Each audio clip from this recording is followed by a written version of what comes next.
साहिब की सतनाम।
साहिब की सतनाम।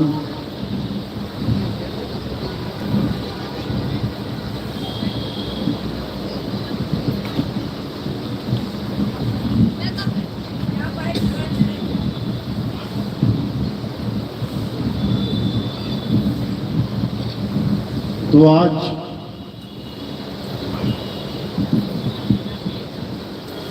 जोधपुर में गुरु पूर्णिमा के उपलक्ष्य में ये भव्य समारोह रखा गया, ये सत्संग रखा गया और आप लोग इस सत्संग में शामिल होके इस सत्संग को चार चांद लगाया, इस पर्व को महापर्व बनाया।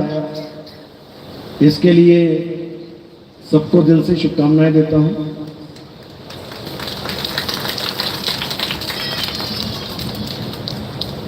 क्योंकि एक गुरुमुख के जीवन में सबसे बड़ा त्योहार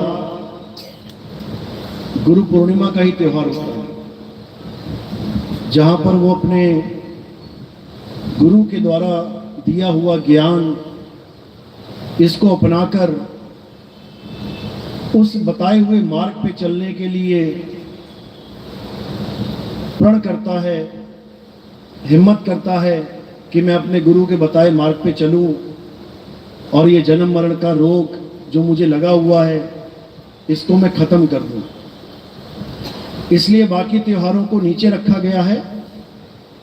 सबसे बड़ा त्योहार एक गुरुमुख के जीवन में गुरु पूर्णिमा का त्योहार है और आज वही गुरु पूर्णिमा है।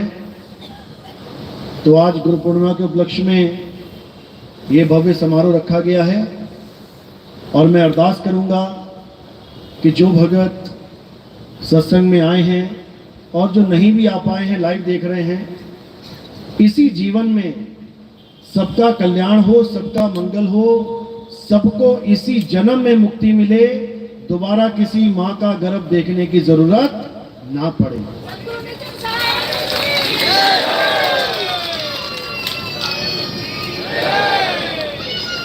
क्योंकि इंसान जन्म इसीलिए मिला है, इसलिए नहीं मिला है कि तुम पता नहीं किस किस की पूजा करते फिर रहे हो, कहां कहां डोल रहे हो, कहां कहां भटक रहे हो।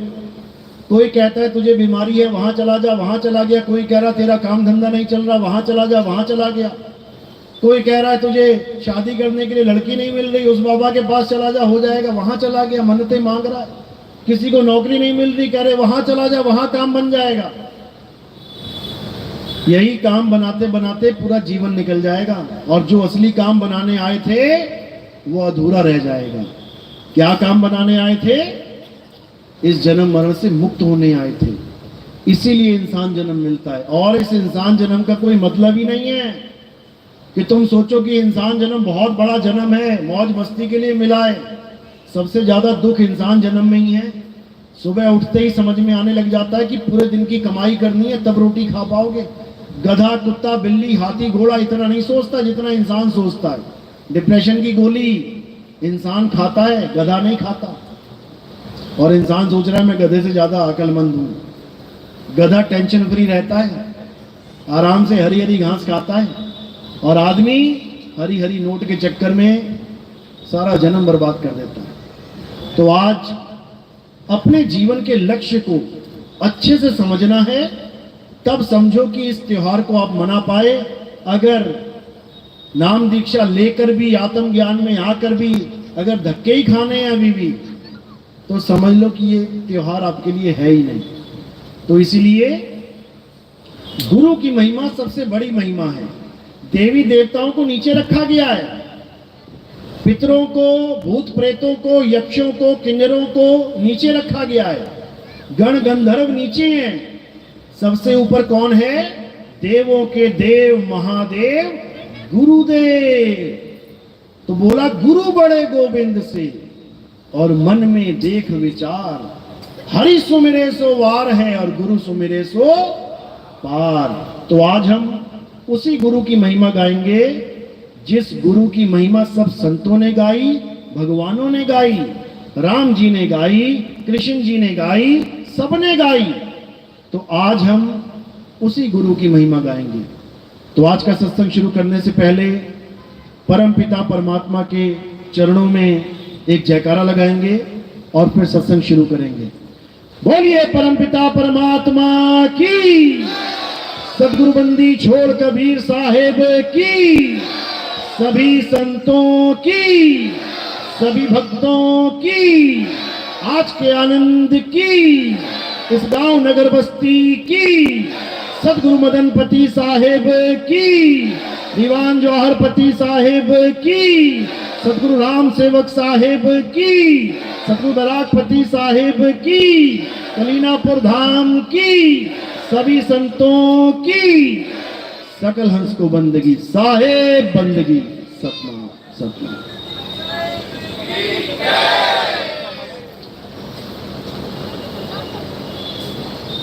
तो मालिक के चरणों में अरदास करते हैं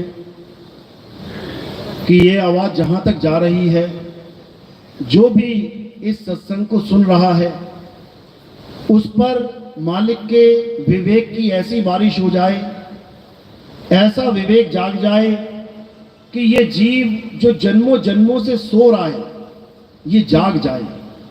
और एक बार जाग गया तो इसे सुलाने वाला कोई नहीं है। बस ये जाग नहीं पा रहा है, कमी इतनी है।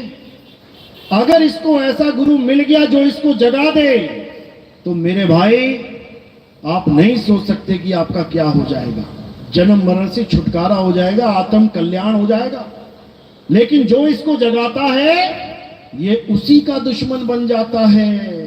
सबसे बड़ी दिक्कत ये है, आप किसी को जगाने के लिए जाओगे कि भाई सत्य की बात सुन ले, ये सत्य है और ये असत्य है, तो जो असत्य को पकड़ के बैठा है तुम्हें लाठी लेके दौड़ाएगा। वो सुनना ही नहीं चाहता सत्य की बात। सबसे बड़ी दुविधा ये है। और वो क्यों नहीं सुनना चाहता? क्यों? कारण क्या है? क्यों उसको सत्य की बात नहीं अच्छी लग रही? कारण है उसका मन। वो मन जो उसको उलझा के बैठा है, वो मन जो उसको असत्य के साथ जोड़ के बैठा है, वो मन जो उसे दुनियावी लालच में फंसा के बैठा है कि तेरे काम नहीं बिगड़ बन रहे, इस दरबार में आजा तेरे काम बन जाएंगे। चाहे दरबार में जाने के बाद वो गधा कुत्ता घोड़ा बन जाए अगले जन्म में, उससे किसी को मतलब नहीं है। वो चाहे भूत प्रेत चंडाल बन जाए, राक्षस बन जाए, उससे कोई मतलब नहीं है। लेकिन आज का काम सुलटना चाहिए, आज का काम बन जाना चाहिए। बाद में भाड़ में जाए जीवन, 184 में जाना पड़े, किसी को मतलब नहीं है। आज का काम बना दो बस। यही सबसे बड़ा खेल है इस काल निरंजन का। ये मन इसी लालच में फंसा के बैठा है सबको। आजा तुझे बंगला दिला दूं, आजा तुझे गाड़ी दिला दूं, आजा तुझे मोटर गाड़ियां, तुझे क्या क्या दिला दूं। इसी में फंसा के रखा है। सब कुछ देगा ये, और उसके बाद क्या करेगा? अंत में छीन लेगा। कुछ नहीं ले जा सकते। एक पैसे का भी सिक्का तुम यहां से नहीं ले जा सकते। 1000 का नोट या 500 का नोट या 2000 का तो बहुत दूर की बात है। एक कौड़ी कानी नहीं ले जा सकते यहां से तुम, और उसके पीछे सारा जीवन लगा दोगे। दरबारों में भटकते फिरोगे, मेरे बिगड़े काम बन जाएं। उसके बाद क्या हो जाएगा? बन गए, फिर सब यहीं छोड़ के चले जाना है। इसलिए सबसे बड़ा काम जो बिगड़ ना जाए उसका ख्याल करो। क्या काम है जो तुम यहां करने आए हो? इंसान जन्म तुम्हें इसीलिए मिला है ताकि वो कार्य पूर्ण करो और निकलो यहां से। क्या है वो कार्य? जन्म मरण से मुक्ति का कार्य। कैसे मिलेगी मुक्ति? मुक्ति का केवल एक ही साधन है, और वो क्या है? सत्य नाम, सच्चा नाम, आत्म ज्ञान। केवल यही एक साधन है जिससे तुम्हारी मुक्ति हो सकती है। नहीं तो भूल जाओ कि मुक्ति नाम की कोई चीज होती है। तो ये आत्मज्ञान ये कहां मिलेगा? ये हमें गुरु के पास मिलता है जाके। सबसे बड़ा ज्ञान, आत्मज्ञान कहां मिलेगा? सतगुरु के पास मिलेगा। उसके अलावा कोई साधन है ही नहीं। ये तुम्हें किसी मंदिर, मस्जिद, गुरुद्वारे में नहीं मिलेगा। यह किसी की मूर्ति पूजा करके या नमाज पढ़ के या कहीं बाइबल पढ़ के या कोई और ग्रंथ पढ़ के नहीं मिलेगा। यह ज्ञान कहां मिलेगा? जीवित गुरु के पास मिलेगा, जीवित गुरु के पास। तो कबीर साहब कह रहे हैं, शुरुआत में तुम अगर कहीं भी जाते हो, कहीं भी, किसी भी गुरु के पास, इसमें कोई बुराई नहीं है। आप शुरुआत कहीं से भी कर सकते हो। आप पढ़ाई करना चाहते हो, आप किसी भी स्कूल से शुरुआत कर सकते हो। आंगनबाड़ी, चाहे वो राजस्थान में है, चाहे वो गुजरात में है, चाहे हिमाचल में, पंजाब में है, शुरुआत तो करो। कहीं से भी कर सकते हो। धीरे धीरे धीरे धीरे आगे बढ़ते जाओगे, और बढ़ते बढ़ते बढ़ते एक ऐसी जगह पहुंच जाओगे जिसको हम पूर्ण ज्ञान कहते हैं। वहां तक पहुंचने के लिए तुम्हें कई गुरु धारण करने पड़ेंगे। आंगनबाड़ी का गुरु अलग होगा, नर्सरी का, केजी का अलग होगा, पहली कक्षा का, दूसरी का, 5वीं का, 10वीं का अलग होगा, 12वीं का अलग होगा, कॉलेज का अलग होगा। सबसे टॉप तक जाते जाते तुम पता नहीं कितने गुरु बदल लोगे, तब जाकर तुम अपनी मंजिल पे पहुंचोगे। इसी प्रकार अध्यात्म में भी हम कई गुरुओं के पास होते हुए अपने परम लक्ष्य तक पहुंचते हैं। और हमारे जीवन में कोई भी गुरु आता है वो पूजनीय है, वो वंदनीय है, वो दुआ सलाम के काबिल है। भले आपने उसके ज्ञान को त्याग दिया, आगे बढ़ गए, जैसे आपने 5वीं 7वीं का ज्ञान भी त्यागा, आगे बढ़ गए। तो अगर आपको मार्केट में कहीं 5वीं 7वीं का टीचर मिल जाएगा तो वो वंदनीय है। जाके पैर छुओगे कि नहीं? गुरुजी का हालचाल पूछोगे कि नहीं?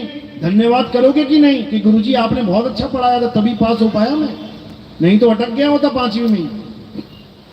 इसीलिए कबीर साहब ने सब प्रकार के गुरुओं की महिमा गाई है। गुरु मेरे सभी बड़े, अपनी अपनी ठौर। ठौर भी बता दी है, ये मत समझ लेना कि सारे गुरु पार कर देंगे। अपनी अपनी ठौर। अब ये ठौर क्या है? जिस दिन तुम्हें ये ठौर समझ में आने लग गई, उस दिन तुम्हें पता लग जाएगा कि मेरा गुरु किस ठौर तक मुझे पहुंचा सकता है। कई लोग दिल्ली से आए हैं, कई गुजरात से आए हैं, कई एमपी से आए हैं, कई पंजाब से आए हैं, अलग अलग प्रदेशों से आए हैं, ट्रेन में आए हैं। तो आप देखोगे कि हर ट्रेन में आपको स्टेशन मिलेंगे, एक गया, दूसरा गया, तीसरा गया, चौथा गया, लेकिन आप किसी भी स्टेशन पे नहीं उतरे। आप बीच में किसी भी स्टेशन पे नहीं आए। जरूर थे स्टेशन, गाड़ी रुकी भी थी, लेकिन आप उतरे क्यों नहीं? क्योंकि आपको जिस गुरु ने एड्रेस दिया था वो कहां का था? वो यहां का था। तो आप बीच में नहीं उतरे, यानी आपके गुरु ने आपको इस ठौर का निशाना दिया था तो आप पहुंच गए। अगर कोई गुरु ऐसा मिलता जो रास्ते का निशाना दे देता, आप उसी वक्त वहीं उतर जाते, तो यहां पहुंचते क्या? कभी नहीं पहुंच पाते। इसी प्रकार हमारे जीवन में बहुत से गुरु आते हैं, हमें नाना प्रकार का ज्ञान देते हैं। ऐसा नहीं है कि सारे गुरु एक ही प्रकार का ज्ञान दे रहे हैं। अरे कोई जाप दे रहा है, कोई श्वासों का अजपा जाप दे रहा है, कोई अनहद नाद दे रहा है, कोई कुछ दे रहा है, कोई कुछ दे रहा है, कोई भूत प्रेतों की पूजा करवा रहा है, कोई चंडालिनी की पूजा करवा रहा है। एक जगह तो एमपी में चुड़ैल माता का मंदिर बना रखा है, वहां जो बैठा हुआ है वो चुड़ैल माता की पूजा करवा रहा है। कर लो, क्या करोगे? और उस गांव के लोग जा भी रहे हैं चुड़ैल माता की पूजा करते। और तो और आगे बढ़ोगे तो चंडाल देव भी बैठा हुआ है, चंडाल भगवान, शैतान भगवान की पूजा चल रही है। करने वाले कर रहे हैं, आरती गा रहे हैं, तन मन धन निछावर है, लाखों रुपया चंदा दे रहे हैं।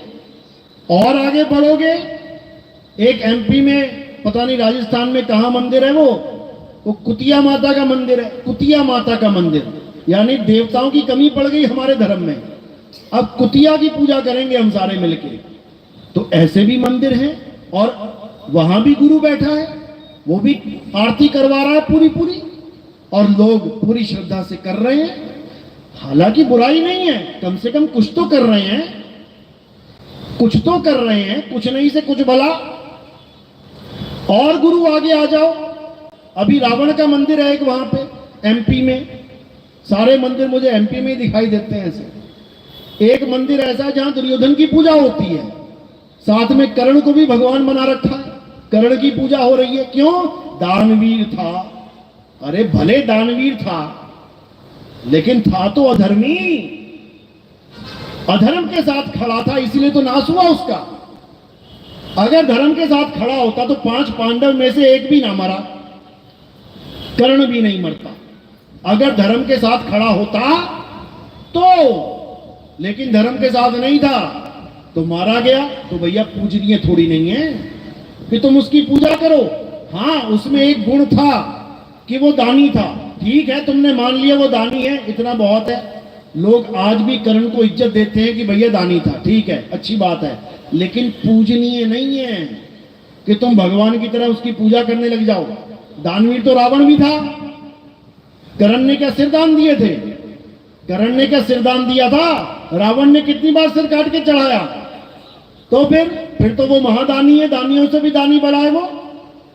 फिर तो रावण की पूजा कर लो। फिर हमारा सनातन धर्म क्या बोलेगा? हम रावण के पुजारी हैं, हंसेंगे लोग तुम्हारे ऊपर। लेकिन फिर भी पूजा चल रही है। कारण अज्ञानता, क्योंकि हमें पता ही नहीं है पूजा किसकी करनी है, इसलिए थोड़ा सा दुख आता है, जैसा कोई बताता है वैसे ही पूजने लग जाते हैं। समझो बात को। अब ये जो पूजा में तुम्हारा दिल टिक गया, मन टिक गया, ये कैसे टिक जाता है? इसका भी कारण है, गीता में बता रखा है। गीता में क्या बोलते हैं 7वें अध्याय में? हे अर्जुन, मेरी पूजा के अलावा अगर कोई किसी की पूजा करता है तो वो अज्ञानता पूर्ण कार्य किया जा रहा है। वो कोई ज्ञानियों वाले लक्षण नहीं है, लेकिन फिर भी मैं उस भगत के मन को उस देवी देवता के या किसी के भी पूजा में स्थिर कर देता हूं, यानी उसके मन को टिका देता हूं, उसको उसी में भगवान नजर आने लग जाएगा। लेकिन उससे उसकी ना तो भुक्ति होगी ना उसकी गति होगी। हे अर्जुन, देवताओं की पूजा करने वाले देवलोक को प्राप्त होंगे, भूतों की पूजा करने वाले भूतों को प्राप्त होंगे, राक्षसों की पूजा करने वाले राक्षस कुल में जाएंगे, साफ लिखा है। और पितरों की पूजा करने वाले पितर लोक को चले जाएंगे, पितरों में आ जाएंगे। मेरा पुजारी इन किसी लोकों में नहीं जाएगा। जो मेरी भक्ति करेगा उसका जन्म मरण खत्म हो जाएगा। लेकिन कोई ये जाने पहले कि आखिर मैं हूं क्या। अगर मेरी भक्ति भी कोई देवी देवता मान के करेगा तो वो मुक्त नहीं हो सकता। कारण क्या है? क्योंकि हे अर्जुन, वो मेरे उस दिव्य रूप को, वो मेरे उस आत्म स्वरूप को जाने बिना मेरे द्वारा प्रकट की हुई माया को ही सत्य मान बैठेगा। ये काया क्या है? ये शरीर क्या है? ये माया है। माया का गुण क्या है? ये बदलती रहती है। बचपन की फोटो देखना, एक दिन की, फिर देखना 1 साल की, फिर देखना 10 साल की, फिर देखना 20 साल की, फिर देखना 50 साल। हर फोटो तुम्हें अलग अलग दिखाई देगी। ये शरीर तुम्हें बदला हुआ दिखाई देगा। कारण क्या है? क्योंकि ये शरीर माया है। हे अर्जुन, जो मुझे शरीर मान के मेरी पूजा करते हैं वो कभी नहीं जान सकते कि मेरा स्वरूप क्या है। वो कभी नहीं पहचान सकते कि मैं कौन हूं, क्योंकि मैं अपनी इस माया के पीछे छुपा रहता हूं। कोई मुझे नहीं जान सकता मैं कौन हूं। कौन जानेगा? केवल तत्व ज्ञानी संत जान सकता है कि मैं कौन हूं। अन्यथा चाहे कोई कितना ही बड़ा पुजारी क्यों ना आ जाए, सारी उम्र राधे राधे हरे कृष्णा हरे राम जपने वाला बाबा क्यों ना आ जाए, ये मुझे नहीं जान सकते। कारण क्या है? क्योंकि ये 52 अक्षरों को मेरी भक्ति मान बैठे हैं। ये अक्षरों के मंत्रों के जाप को मेरी सच्ची भक्ति मान बैठे हैं, जबकि मेरी सच्ची भक्ति अक्षरों से परे है। अगर मुझे जानना है तो तुम्हें इन अक्षरों से परे जाना पड़ेगा, इन मंत्रों से, इन जंत्रों से परे जाना पड़ेगा, क्योंकि मैं आत्मा हूं। और आत्मा को जानने के लिए तुम्हें आत्म ज्ञानी गुरु के पास जाना पड़ेगा। हे अर्जुन, अध्याय 2 16वां श्लोक। इस दुनिया में 2 प्रकार के तत्व हैं, एक असत्य तत्व और एक सत्य तत्व। 2 प्रकार के तत्वों का ज्ञान तत्वदर्शी संतों ने दिया है। तो हमें क्या करना है? असत्य तत्व को त्यागना है और सत्य को जानना है। बस इतना सा काम करना है। अगर हमने ये काम कर लिया तो समझो कि अब हमारा जन्म 101% सफल हो जाएगा। लेकिन कैसे होगा? श्लोक तो पढ़ लिया हमने कि एक सत्य और एक असत्य तत्व है, लेकिन जानेंगे कैसे? क्या है सत्य, क्या है असत्य? तो उसके लिए क्या निवारण किया? अध्याय 4 34वां श्लोक। हे अर्जुन, अगर तुम आत्मा को जानना चाहते हो, अगर तुम सत्य को जानना चाहते हो, तो तुम ऐसे तत्वदर्शी संत की शरण में जाओ जो तुम्हें सत्य और असत्य का भेद समझा दे, जो असत्य को छुड़वा दे और सत्य को लखा दे। वही तत्वदर्शी संत तुम्हारा जन्म मरण खत्म कर सकता है। अन्यथा इस संसार में ऐसा कोई नहीं जो तुम्हें सच्ची भक्ति से, आत्मज्ञान से जोड़ सके। तुम्हें मंत्र जपवाने वाले लाखों गुरु मिल जाएंगे, तुम्हें 100 का अजपा जाप कराने वाले लाखों गुरु मिल जाएंगे, तुम्हें कानों में उंगलियां डाल के 5 तत्वों की 5 धुनों को, अनहद नाद को सुनाने वाले लाखों गुरु मिल जाएंगे। लेकिन तुम्हें तुम्हारी आत्मा का भेद बताने वाला, तुम्हें तुम्हारा स्वरूप लखाने वाला तत्वदर्शी संत ऐसे नहीं मिलेगा। कहते हैं लाखों में कोई समझ ना पई है और कोटि मध्य जानेंगे, कहें कबीर सुनो भाई साधु, हमें बिरले हंस पहचानेंगे। कहते हैं लाखन में कोई समझ ना पाई है, लाखों गुरु बैठे हुए हैं, लेकिन कोई समझ नहीं सकता कि तुम्हारा स्वरूप क्या है। कारण क्या है? क्योंकि वो खुद अपना स्वरूप नहीं जान पा रहा। वो कहां फंस गया है? 52 अक्षरों में फंस गया है। हिंदू है तो राम राम राम राम राम राम, राधे राधे राधे राधे, ओम नमः शिवाय ओम नमः शिवाय। मुसलमान है अल्लाह अल्लाह अल्लाह, या खुदा या खुदा या खुदा। ईसाई है हालेलुया हालेलुया, गॉड गॉड कर रहा है। सिख भाई है तो वाहेगुरु वाहेगुरु वाहेगुरु वाहेगुरु जप रहा है। चारों को लग रहा है कि हम अलग अलग भक्ति कर रहे हैं, चारों को लग रहा है हम अलग अलग दवाई खा रहे हैं। लेकिन दुख के साथ कहना पड़ता है कि चारों की दवाई एक है। और कौन सी दवाई है? ये 52 अक्षरों की दवाई। कोई वर्णमाला में से रा और मां उठा के बैठ गया, कोई उसी वर्णमाला से वाह गुरु उठा के बैठ गया, कोई उसी वर्णमाला से अल्लाहू उठा के बैठ गया, कोई उसी वर्णमाला से गॉड हालेलुया उठा के बैठ गया। एक ही वर्णमाला है, 52 अक्षरों का खेल है।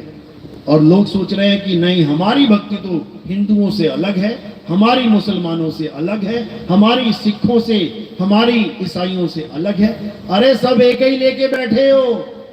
क्या लेके बैठे हो? 52 अक्षर, आ आ ई ई उ उ का खा गा चा छा टा ठा, ये सब लेके बैठे हो। इसीलिए कबीर साहब को कहना पड़ा गुरु ग्रंथ साहिब में, 52 अक्षर जोरे आन, सक्या न अक्षर एक पहचान, सत का शब्द कबीरा कहे, पंडित होए सो अनपढ़ रहे, पंडित जन को एओ व्यवहार, ज्ञानवंत को तत्व विचार, जाके जीव जैसी बुद्धि होई, और कहे कबीर जानेगा सोई। कहते सारा संसार इन 52 अक्षरों में उलझ गया है। सारा संसार, केवल एक धर्म नहीं, या 2 धर्म या 3 धर्म नहीं, कई 4-5 धर्म नहीं, सारा संसार। तो कह रहे 52 के जंजाल में अरे फंस गया ये संसार, और सिमरन 52 का करे कैसे लागे पार। कह रहे भगवान का नाम इन 52 अक्षरों का नाम पकड़ के बैठ गया। याद करना था परमात्मा को, और दिन रात याद किसे कर रहा है? 52 को। इसीलिए कबीर साहब समझा रहे हैं, 52 अक्षर लोक त्रय, सब कुछ इन्हीं माही, ये आखर खिर जाएंगे वो आखर इनमें नहीं। कह रहे हैं ये 52 अक्षरों का जो तुमने बोझा लाद लिया अपने सिर के ऊपर, ये बोझा तुम्हारे पतन का कारण बन जाएगा।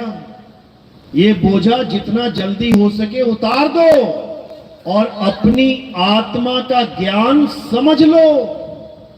मदन साहब समझा रहे हैं, सोई गुरु पूरा कहावे, जो 2 अक्षर का भेद बतावे, एक छुड़ावे एक लखावे, तब प्राणी निज घर को जावे।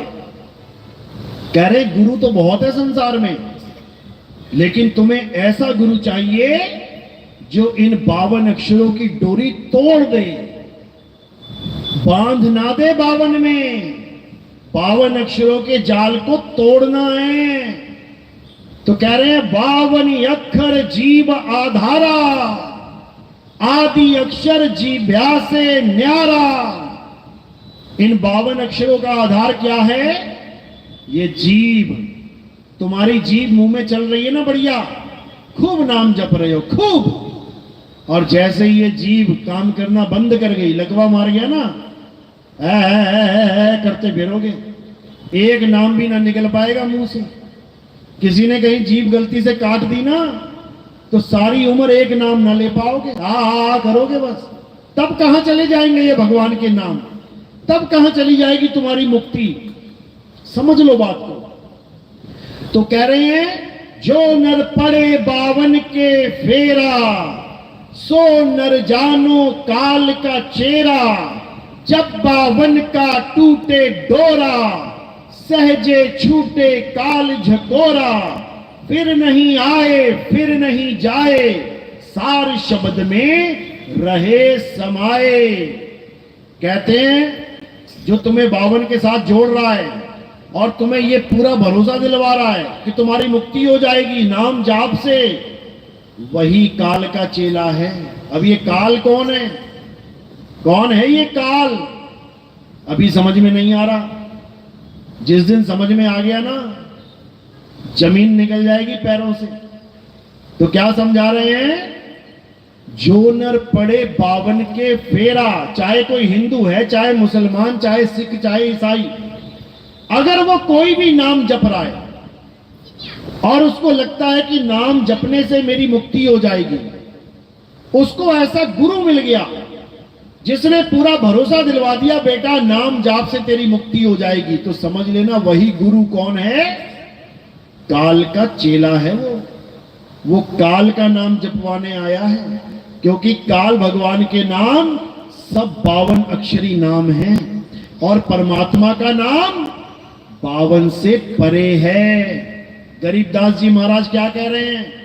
अरे 52 अक्षर लेख, राम रंग होरी हो, वो अक्षर यामे नाही। राम रंग होरी हो, कागज कलम कलेस, राम रंग होरी हो, और वो रहा शेष का शेष, राम रंग होरी हो। कहते हैं ये 52 अक्षर कलेस हैं जो तुमने कागज और कलम से हजारों लाखों करोड़ों नाम बना लिए भगवान के। ये तुमने अपने जीवन को कलेश बना लिया। आज जो एक देश दूसरे देश से लड़ रहा है, पता है क्यों लड़ रहा है? क्या कारण है? यही 52 अक्षर कारण है। एक ने उसका नाम रख दिया यहोवा, एक ने उसका नाम रख दिया या खुदा। ले बेटा अब लठबाजी करो, यहोवा बड़ा कि या खुदा बड़ा। एक ने नाम रख दिया राम, एक ने नाम रख दिया वाहिगुरु, एक ने नाम रख दिया अल्लाह, एक ने नाम रख दिया गॉड। अब मारो लठ एक दूसरे के। 52 अक्षर का खेल है ये, 52 अक्षरों की लड़ाई है। ये हमारी तुम्हारी लड़ाई नहीं है। हम सब एक मालिक के बच्चे हैं। सब कह रहे हैं, हर धर्म कह रहा है कि परमात्मा एक है, हम सब उसके बच्चे हैं। तो भैया काहे लड़ रहे हो? क्यों लड़ रहे हो? कारण क्या है? कारण है 52 अक्षर। मैंने उसका नाम रख दिया राम और वो रख के बैठा है खुदा। अब मैं ना मानता कि खुदा है वो, मैं तो राम में बिल्कुल संतुष्ट हूं। ये है झगड़ा।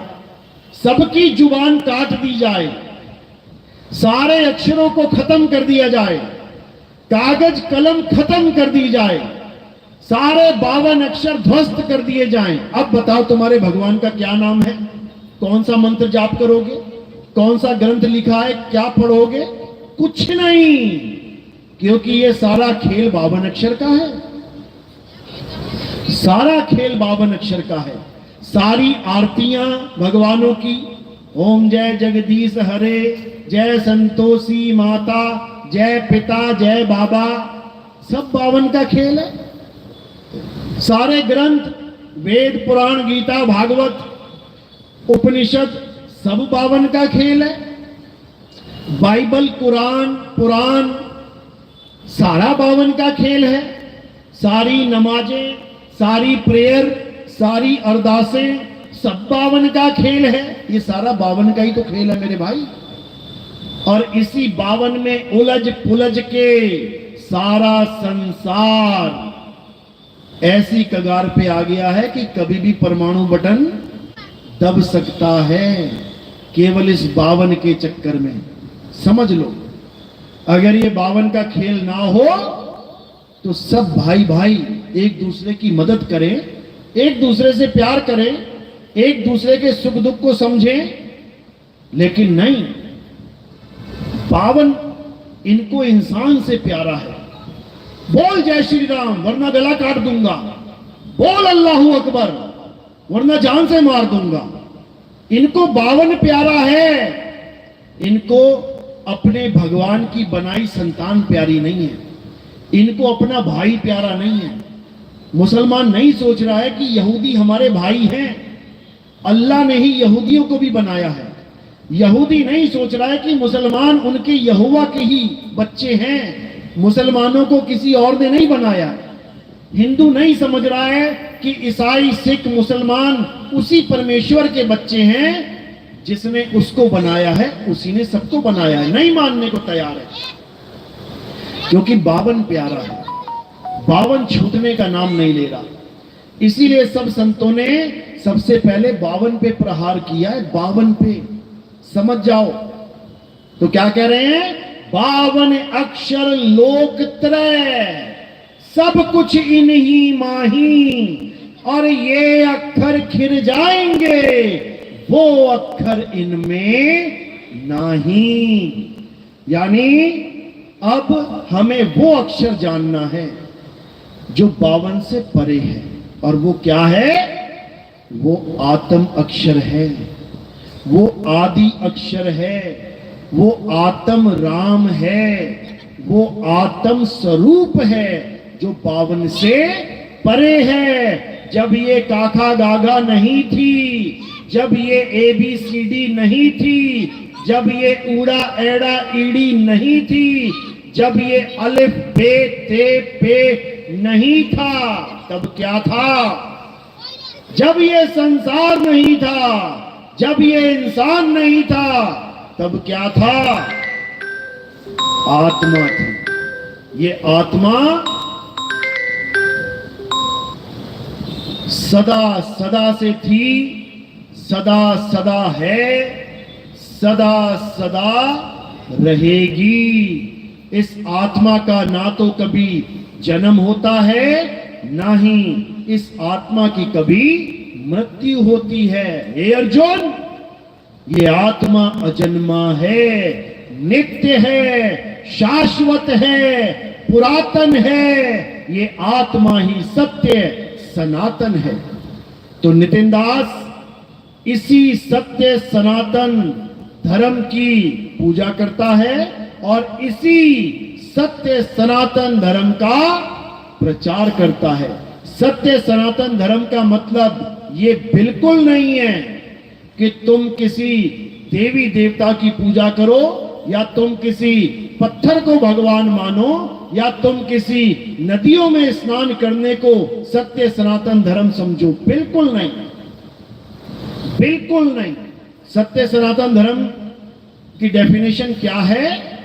वो जो सदा से था, सदा है, सदा रहेगा, उसे सत्य सनातन अर्थात आत्म देव कहते हैं। देवों के देव महादेव आत्म देव कहते हैं। उसी आत्म देव की महिमा सब संतों ने गाई है। उसी आत्म देव की महिमा गीता में श्री कृष्ण जी उसी आत्म देव की महिमा गा रहे हैं। लेकिन ना तो गीता पढ़ने वाले समझ रहे हैं, ना कृष्ण जी की पूजा करने वाले समझ रहे हैं। अगर गीता को अच्छे से समझ लिया जाए, अगर गीता को अच्छे से अध्ययन करके हमारे सत्संग सुनने के बाद समझा जाए, तो तुम्हें एक एक बात समझ में आने लग जाएगी कि गीता क्या करने को और क्या त्यागने को कह रही है। गीता में सारे देवी देवताओं की पूजा निषेध है, मना किया गया है कि किसी देवी देवता की पूजा मत करना, वरना कहां चले जाओगे? देवलोक को चले जाओगे। और देवलोक कोई बहुत बढ़िया स्थान नहीं है जो तुम्हें लगे कि हम तो स्वर्ग में पहुंच गए। स्वर्ग कुछ भी नहीं है उस परम पद के आगे जिसकी महिमा कृष्ण जी समझा रहे हैं गीता में। स्वर्ग तो एक छोटा सा लालच है मात्र, कि कुछ नहीं कर रहा है, चल देवताओं की पूजा कर ले, कम से कम स्वर्ग चला जाएगा। ठीक है, कुछ दिन आनंद में रहेगा, उसके बाद वापस आना पड़ेगा। यहां इंद्र नहीं टिक पाया स्वर्ग में हमेशा के लिए, जिसको हम स्वर्ग का राजा कहते हैं, उसका आसन भी डोल जाता है। कब? जब धरती लोक पे कोई साधु महात्मा, कोई ऋषि तपस्या करने लग जाता है ना, तो सबसे पहले किसका आसन हिलता है? इंद्र का। क्यों हिला? क्योंकि उसको उतार दिया जाएगा गद्दी से और उस ऋषि को बैठा दिया जाएगा। अब नया इंद्र कौन बन जाएगा? वो ऋषि महाराज बन जाएगा। फिर एक और आएगा, फिर ऋषि महाराज का आसन हिलने लग जाएगा, फिर दूसरा आएगा, फिर तीसरा आएगा। ये चक्की चलती रहेगी सारी उम्र, समझ लो। तो कृष्ण जी ये बिल्कुल नहीं कह रहे कि देवी देवताओं की पूजा करो। हाँ, वो ये जरूर कह रहे हैं कि कुछ नहीं आता, चल देवी देवता पूज ले, लेकिन इससे तू कोई ज्ञानी नहीं बन जाएगा, इससे कोई तुझे गर्व की बात नहीं है कि तू महान बन जाएगा। अध्याय 7 23वां श्लोक क्या कहता है कि जो लोग देवी देवताओं की पूजा करते हैं कुछ फलों के कारण, मेरा काम नहीं बन रहा, हे भगवान, हे देवता, मेरा काम बनवा दो, नौकरी लगवा दो, बिगड़े काम बनवा दो, धंधा चलवा दो, दुकान चलवा दो, चल भी गई तो क्या हो जाएगा? कहते हैं कि जो देवी देवताओं की पूजा करते हैं और उनके द्वारा जो फल उन्हें प्राप्त होते हैं वो क्षणिक होते हैं, कुछ समय के लिए। और ये बिल्कुल मत मान लेना कि देवी देवता दे रहे हैं तुम्हें फल। देवी देवता भी मेरे द्वारा निर्धारित किया हुआ फल दे सकते हैं, उनके अपने पल्ले कुछ भी नहीं है। याद रखना ये बात। तुम्हारे गांव में सड़क बनवानी होती है तो गांव का प्रधान बनवाता है, ले पैसा कहां से लाता है? अपनी जेब से दे रहा है क्या? तो फिर कहने को गांव का प्रधान बनवा रहा है, नाम भी अपना लिखवा देगा कि ये सड़क इस गांव के प्रधान के अंडर बनी हुई है, लेकिन पैसा कहां से ला रहा है? एमएलए से। एमएलए कहां से ला रहा है? एमपी से। एमपी कहां से ला रहा है? सीएम से। सीएम कहां से ला रहा है? पीएम से। तो असली भंडार कहां है? पीएम के पास है। इसी प्रकार देवी देवता वो नहीं दे सकते जो उनसे मांगा जाए, नहीं दे सकते। देवी देवताओं से मांगा गया, राक्षसों ने मांगा। सबसे बड़ा भगवान लोग कहते हैं शंकर जी हैं, शंकर जी प्रकट हो गए, शंकर जी से मांगा गया, हे शंकर जी, हे भोलेनाथ, मुझे अमर कर दो, मुझे अमर कर दो। हो गया अमर? नहीं हो सकता, क्योंकि भोले शंकर के पास वो वरदान है ही नहीं। अगर वो वरदान होता तो बताओ क्यों ना देते? ब्रह्मा जी को प्रसन्न कर लिया लोगों ने, और सबसे ज्यादा ब्रह्मा जी को प्रसन्न किसने किया है? राक्षसों ने। सारे राक्षसों ने तीनों देवताओं को प्रकट कर रखा था। बताओ, तुम ना कर पाए, हम ना कर पाए। जो कहते हैं बहुत बड़े भगत हैं हम भगवान के, करके दिखा प्रकट। बता तुझे कौन सा अस्त्र दिया, शस्त्र दिया, कौन सा वरदान दे दिया? सारी उम्र घंटी बजाते, तिलक लगाते, आरती घुमाते बीत गई। अरे तुमसे अच्छा तो राक्षस है जो कम से कम भोले शंकर को प्रकट तो कर दिया, कम से कम ब्रह्मा जी से वरदान तो ले लिया। फिर भी राक्षस का राक्षस ही रहा। समझो, भगवान को प्रकट करने के बाद भी उसकी कैटेगरी चेंज नहीं हुई। राक्षस राक्षस ही रहा। वो ना तो देवता बन पाया और ना ही मनुष्य बन पाया। समझो इस बात को। तो जिन देवी देवताओं की पूजा करके सारा संसार भ्रमित हो रहा है और सोच रहा है कि हम सत्य सनातन धर्म वाले हैं, वो डेफिनेशन तक नहीं जानते सत्य सनातन धर्म की। अगर सत्य सनातन धर्म की डेफिनेशन चाहिए तो गीता अध्याय 2 श्लोक नंबर 24 पढ़ो। देखो क्या बोला गया है। हे अर्जुन, ये आत्मा मैं नहीं, या भोले शंकर नहीं, या ब्रह्मा जी नहीं, या 10 अवतार नहीं। किसके बारे में बोला गया? आत्मा। ये आत्मा अछेद्य है। इस आत्मा में कोई छेद नहीं कर सकता। ये आत्मा अदाह है। इस आत्मा का कोई दाह संस्कार नहीं कर सकता। ये आत्मा अशोष्य है। इसको कोई सुखा नहीं सकता, कोई गीला नहीं कर सकता। ये आत्मा अचल है। ये आत्मा सदा स्थिर रहने वाली है। ये आत्मा पुरातन है। ये आत्मा ही सत्य सनातन है। ये है डेफिनेशन। अब जो कोई कहता है कि मैं सत्य सनातनी हूं, तो बेटा बता फिर आत्मा के बारे में क्या जानता है तू? आत्मा के बारे में कैसे पूजा की जाती है? आत्मा की आत्म देव को कैसे पूजा जाता है? अगर ये वो बता दे तब समझना कि वो सनातनी है। और वो कहे कि आरती की थाली ले आओ, दिया जलाओ, पत्थर के आगे, मूर्ति के आगे पूजा कर लो, ये आत्मा की पूजा है? तो ये आत्मा की पूजा नहीं है। ये पत्थर की पूजा है, जिसको तोड़ा जा सकता है, जिसे फोड़ा जा सकता है, जिसे काटा जा सकता है, जिसे भिगोया जा सकता है, जिसे सुखाया जा सकता है। वो पत्थर आत्मदेव नहीं है। समझ लो। और अगर कोई ये कहे कि उस पत्थर में यानी कण कण में भगवान है, तो ये प्राण प्रतिष्ठा की बात क्यों करते हो? फिर तो सारे पत्थरों में भगवान ही है। जब कण कण में भगवान है तो जो मूर्ति पहले से बनी पड़ी है सड़क के किनारे, उसमें भी भगवान है। फिर तुम प्राण प्रतिष्ठा की बात क्यों करते हो? हम इसमें प्राण डाल देंगे, यानी पहले भगवान नहीं था। जो पहले उसमें भगवान था उसमें प्राण नहीं था। बिना प्राण के भगवान बैठा था कण कण में। ये क्या बातें करते हो? ये सत्य सनातन धर्म नहीं है। सत्य सनातन धर्म है आत्म देव की पूजा करना। गुरु ग्रंथ साहिब में साफ लिखा गया है, आत्म देव पूजिए गुरु के सहज सुभाए, आत्मेनो आत्मेदि प्रतीत ते कर ही परचा पाए। कहीं आने जाने की जरूरत नहीं पड़ेगी मेरे भाई, घर में ही पर्चा हो जाएगा। पर्चा यानी परिचय। आत्म देव से घर बैठे बैठे परिचय हो जाएगा। जिसको तुम गली गली में ढूंढ रहे हो, जिसको तुम अलग अलग धर्मों में, अलग अलग पंथों में, अलग अलग मंदिरों मस्जिदों गुरुद्वारों में, अलग अलग तीर्थ स्थानों में कहां कहां नहीं ढूंढ रहे हो, वो तुम्हें घर में ही मिल जाएगा।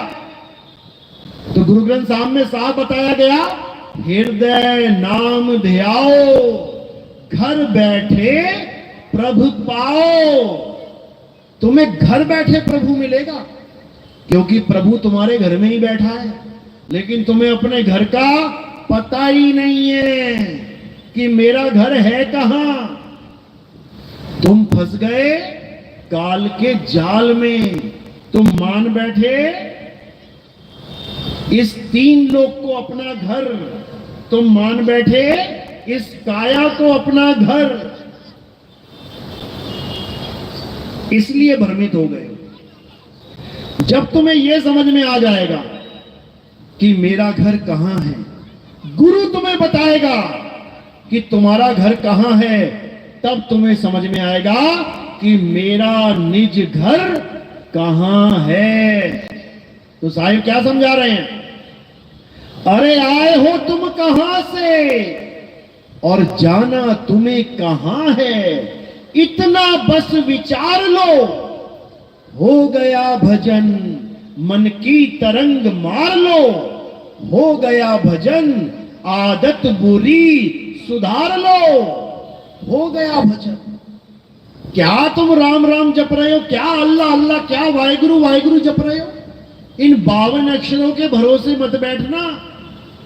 इन 52 अक्षरों के भरोसे जो बैठ गया वो इस संसार से खाली हाथ जाएगा, और जो आत्म देव का ज्ञान लेके चला गया वो आत्म देव में समा जाएगा। तो क्या कह रहे हैं? अरे ना कहीं आना और ना कहीं जाना, आपे में आप समाना।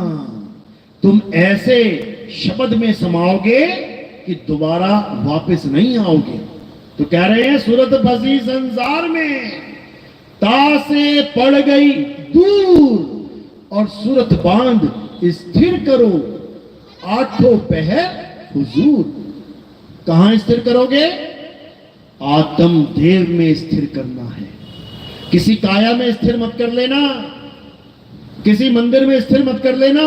पुरानी फिल्में देखिए ना, कैसी फिल्में होती थी? पुराना मंदिर। बताओ, भूत भी कहां रहता है? मंदिर में भूत रहता है। बताओ, अरे मंदिर में भगवान रहता है कि भूत रहता है?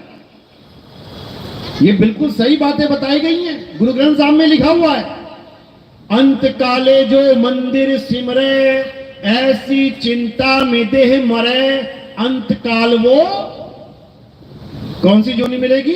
प्रेत जन्म वो वल वल विसरे। तो फिर प्रेत बन के आना पड़ेगा। मंदिर का मतलब केवल मंदिर नहीं है, मंदिर का मतलब है ये ईंट पत्थर मकान दुकान। अगर तुम्हारी सुरता किसी मकान दुकान में रह गई, ईंट पत्थरों में रह गई, तो वापस तुम्हें आना पड़ेगा, भटकना पड़ेगा। तो इसलिए बार बार संत महात्मा यही समझा रहे हैं कि तुम्हारा ध्यान कहां रहना चाहिए? 24 घंटे कहां रहना चाहिए? तुम्हारी आत्मा में। तुम्हारी आत्मा में तुम्हारा ध्यान रहे। तो क्या बताया गीता में? अध्याय 3 17वां श्लोक क्या कहते हैं? हे अर्जुन, जो अपनी आत्मा में रमण करते हैं, जो अपनी आत्मा में तृप्त हैं, जो अपनी आत्मा में संतुष्ट हैं, उनके लिए कोई धार्मिक कर्म कर्तव्य लागू ही नहीं होता। उनको किसी मंदिर में जाने की जरूरत नहीं, उनको किसी मस्जिद में जाने की जरूरत नहीं, उनको किसी गुरुद्वारे में जाने की जरूरत नहीं, उनको किसी चर्च में जाने की जरूरत नहीं, उनको इंसानों के बनाए किसी भी धर्म स्थल में जाने की जरूरत नहीं। कौन बोल रहा है ये? नितिन दास बोल रहा है, कृष्ण जी बोल रहे हैं, गीता में बता रहे हैं। अध्याय 3 17वां श्लोक मना कर रहे हैं वो कि कहीं मत जाना। अगर सत्य को पाना है तो अपनी आत्मा में समाना, अपनी आत्मा में रमण करना। और लोग कहां रमण कर रहे हैं? जाओ वृंदावन, कहां रमण करवाएंगे वो लोग? रमण रेती नाम का एक मंदिर बना हुआ है वहां पे। वहां कहते हैं इस धूल में लोटो, वहां रेत है, रेत, इस रेत में लोटो, खूब रेत में नहाओ, खूब नाचो। इसमें आत्मा में रमण करना था और करवा दिया रेत में रमण। अब बताओ गति कैसे होगी? रेत में रमण करने के लिए 84 लाख योनियां बनी हुई हैं। अभी तुम एक ट्राली रेत अपने घर के बाहर गिरवा लो, शाम तक देखो उसमें कौन आके नाच रहा है। कौन नाचता है? कौन नाचता है? कुत्ते नाचते हैं, कुत्ते नाचेंगे उसमें, क्योंकि 84 लाख योनियां हैं। रेत में ही नाचेंगे, मिट्टी में। जंगल में शेर चीते हाथी भालू ये कहां नाच रहे हैं? कहां सोते हैं ये लोग? रेत में, मिट्टी में। तुम कहां सोते हो? बेड पे। क्यों? क्यों? क्योंकि रेत में रमण करना तुम्हारे लिए नहीं बोला गया है। रेत में नहीं तुमने रमण करना है, आत्मा में रमण करना है। रेत से ऊपर उठ जाओ, मिट्टी से ऊपर उठ जाओ। ऐसे ही ये भी एक मिट्टी है, ये काया भी मिट्टी है। इस मिट्टी से ऊपर उठ जाओ, और जब इस मिट्टी से ऊपर उठ जाओगे तब तुम्हें समझ में आएगा कि मेरे पिया की सेज कहां लगी।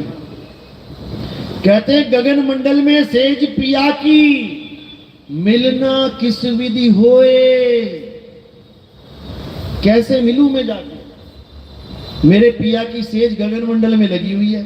चलो फिर एक आधा रॉकेट ले लेते हैं, चलते हैं पिया से मिलने, शायद मिल जाए ऊपर बादलों के। ये वो गगन मंडल नहीं है, ये गगन मंडल वो है जो संत हमें समझाते हैं कि कहां है गगन मंडल, कहां तुमने उड़ारी मारनी है।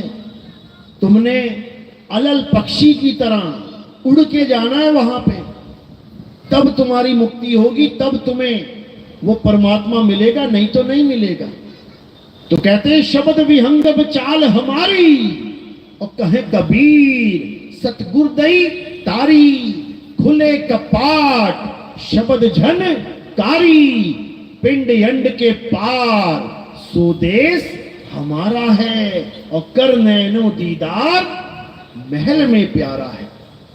कहते जब भेदी गुरु मिल जाएगा तब तुम्हें विहंगम चाल समझाएगा कि बेटा इस दुनिया में मत उलझ जाना, इस माया के जाल में मत उलझ जाना, विहंगम चाल को पकड़ना, सीधे उड़ारी मारना और सीधे अपने मालिक के चरणों में लीन हो जाना। यही गरीबदास जी महाराज ने बोला है। अरे सतगुरु के लक्षण कहूं अचल विहंगम चाल, और हम अमरापुर ले गए ज्ञान शब्द सरघाल। कहते अमरापुर ले गए मुझे मेरे गुरुदेव, और कैसे ले गए, विहंगम चाल से ले गए। जैसे चुंबक लोहे को खींचती है, कैसे खींचती है, विहंगम चाल से खींचती है। रुक रुक के नहीं जाता लोहा चुंबक तक कि पहली रूहानी मंडल पे पहुंच गया, थोड़ा इंतजार कर लूं, फिर दूसरी में पहुंचा, तीसरी में पहुंचा, इंतजार कर लूं। ये 5 रूहानी मंडल वाले बाबाओं ने उलझा दिया जीवों को। ये तुम्हें मंडलों में ही तुम्हारा कमंडल टेढ़ा कर देंगे, वहीं पे हालत खराब हो जाएगी। इन चक्करों में उलझा दिया, ये स्वाद चक्कर, ये नाभि चक्कर, ये कंठ चक्कर, घन चक्कर बना दिया तुम्हें इन चक्करों में। अब इन चक्करों में नहीं उलझना है, इन चक्करों से परे अपने आत्म स्वरूप को जानना है। और वो कैसे जानेंगे, विहंगम चाल से। तो साहिब समझा रहे हैं जब विहंगम चाल वाला गुरु तुम्हारे जीवन में आ जाएगा, वो हर प्रकार के अज्ञान का नाश कर देगा। वो तुम्हारे ऐसे पंख उगा देगा कि तुम उड़ारी मार के जाओगे। फिर तुम्हें किसी के सहारे की जरूरत नहीं है कि कोई गुरु कहे जब तक मैं ना तुम्हें सतलोक लेके जाऊं तब तक तुम पहुंच नहीं पाओगे। पता लगा चेला यहीं बैठा, गुरुजी निकल गए, लेके जा साथ में, क्यों नहीं जा पाया। जब गुरु एक्सपायर हो जाता है, शरीर छूट जाता है, तो अपने चेलों को लेके क्यों नहीं जाता। जो बड़े बड़े वादे करता है, मैं तुम्हें साथ लेके जाऊंगा, मैं तुम्हें साथ लेके जाऊंगा, वो शमशान ना जा पा रहा है, खुद 4 चेले लेके जा रहा है उसको, खुद शमशान तक नहीं पहुंच पा रहा है वो गुरु, और चेलों को कह रहा है मैं तुम्हें सतलोक लेके जाऊंगा। बता, 4 चेले उठा के लेके जा रहे हैं, राम नाम सत्य है, राम नाम सत्य। किसका राम नाम सत्य होगा, गुरु जी का हो गया राम नाम सत्य। ले लो सवाल, कौन मर गया, अरे हमारे गुरु जी मर गए। अगर गुरु जी मर गए तो चेला जी कैसे बचेगा। चेला भी मरेगा, पक्का मरेगा, क्योंकि जिसका गुरु ही मर गया उसका चेला भी मरेगा। लेकिन हमारे पंथ में ना तो गुरु मरता है और ना ही चेला, क्योंकि हमारे यहां दोनों अमर हैं। इसीलिए साहिब ने बोला है हम ना मरेब मरेब संसारा, हमको मिला जियावन हारा। कहते हम वो नहीं है जो मर जाएंगे, सारा संसार मर जाएगा, हम ना मरते। और जो हमारा शिष्य हो गया उसको भी ना मरने देते, उसको भी अमर कर देंगे। मर नहीं सकता वो। अब कई लोग सोचेंगे अच्छा मर नहीं सकता, अभी गोली मार देते हैं। अरे गोली छोड़, परमाणु बम फेंक दे, चेला मर नहीं सकता। क्यों? वो अविनाशी है। ईश्वर अंश जीव अविनाशी। उस अविनाशी जीव को कौन मारेगा भाई? कोई माई का लाल नहीं मार सकता। बस वो जीव अज्ञानतावश अपने आप को काया मान के बैठ गया है, इसलिए बार बार जन्म और मरण में फंसा पड़ा है। इससे ज्यादा और कुछ नहीं है, भूल जाओ। तो कबीर साहब यही समझा रहे हैं कि जब शब्द गुरु अपने शिष्य को ज्ञान देगा तो उसे वो अपना स्वरूप देगा। वो ऐसा नहीं रखेगा कि गुरु आदमी है और चेला औरत बनी हुई है, कि गुरु बूढ़ा है और चेला जवान हुआ पड़ा है। वो ऐसा ज्ञान नहीं देगा। वो कैसा ज्ञान देगा? वो शब्द गुरु सूरत धुन चेला, उस धुन को तुम्हें अपना गुरु बनाएगा। कि तुम्हारा गुरु कौन है? वो शब्द है। और तुम क्या हो? तुम सूरत हो। और क्या करना है? शब्द में समाना है। तो जब सूरत शब्द में समाएगी तो क्या होगी? शब्द ही हो जाएगी, क्योंकि वो शब्द ही है, बस अपने स्वरूप को भूल चुकी है। इसीलिए साहिब कह रहे गुरु को कीजे दंडवत और कोटि कोटि प्रणाम, कीट न जाने भृंग को गुरु कर ले आप समान। गुरु वो होता है जो तुम्हें अपने समान कर ले। गुरु वो नहीं होता जो तुम्हें भी काया बना के छोड़ रखा और खुद भी काया बना पड़ा है। तुम्हें भी शरीर बना रखा है, तू आदमी, तू औरत, तू जवान, तू बूढ़ा, तू बच्चा, और खुद भी आदमी औरत बना बैठा है, खुद भी बूढ़ा बच्चा जवान बना बैठा है। वो गुरु नहीं है, वो गुरुआ है। वो गुरुआ है। वो ना तो अपना स्वरूप जानता है, ना ही तुम्हें तुम्हारा स्वरूप बता सकता है। वो गुरुआ है, गुरुआ। तो साहिब समझा रहे हैं गुरुआ तो घर घर फिरे, कौड़ी केर 50, अपने रूप की खबर नहीं, शिष्य करण की आस। चेले बनाने में लगा हुआ है, यूट्यूब भरा पड़ा है। बस तुम इतना लिख दो गुरु जी, अब देखो वहां कैसे कैसे गुरु जी बैठे हुए हैं।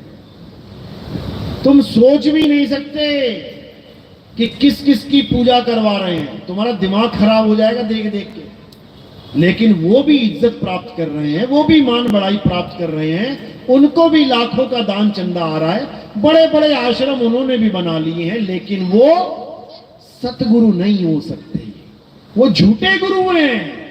तो साहिब समझा रहे हैं अरे झूठा गुरु अजगर बना और 1,84 जाए, सारी संगत चींटी बनी, तोड़ तोड़ के खाए। वो अपनी बर्बादी का इंतजाम करके बैठा है। गुरु तो बन गया, हजारों लाखों चेले भी बना लिए, बड़े बड़े आश्रम भी बना लिए। उसके बाद जब प्राण पखेरु उड़ेंगे और जब वो अंत समय में अपने स्वरूप को प्राप्त नहीं कर पाएगा तो कहां जाएगा? सूक्ष्म शरीर में। स्थूल शरीर को छोड़ के जीव कहां जाता है? सूक्ष्म शरीर में। और जब वो सूक्ष्म शरीर में चला जाता है तब वो ऐसी माया की जेल में फंस जाता है, अब उसे कोई नहीं बचा सकता। याद रखना, अब उसे कोई नहीं बचा सकता। अब उसे माया ऐसा भरमाएगी कि जन्मों जन्मों तक भुगतान भुगतना पड़ेगा उसे 1,84 में। कारण उसने लाखों जीवों का जीवन बर्बाद कर दिया, इंसान जन्म बर्बाद कर दिया। अगर वो अपना जन्म बर्बाद कर लेता, उसको मौका दिया जाता, मालिक उसको मौका देते कोई बात नहीं, उसके जीवन में कोई सतगुरु नहीं आया, कम से कम कुछ ना कुछ तो लेके बैठा था, कोई बात नहीं, दूसरा मौका दे देके। लेकिन अगर वो गुरुआ बन बैठा,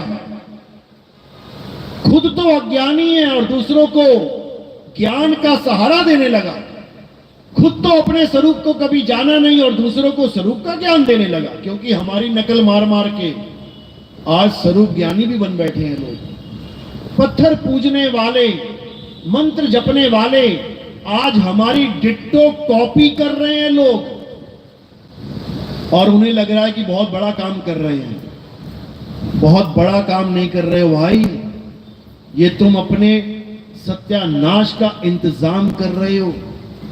तुम्हें नहीं पता कि तुम किस जाल में फंसाए जाओगे, अभी नहीं पता तुम्हें। अभी तो तालियां बज रही हैं, लेकिन जब गालियां मिलेंगी फिर बहुत खतरनाक वाली मिलेंगी।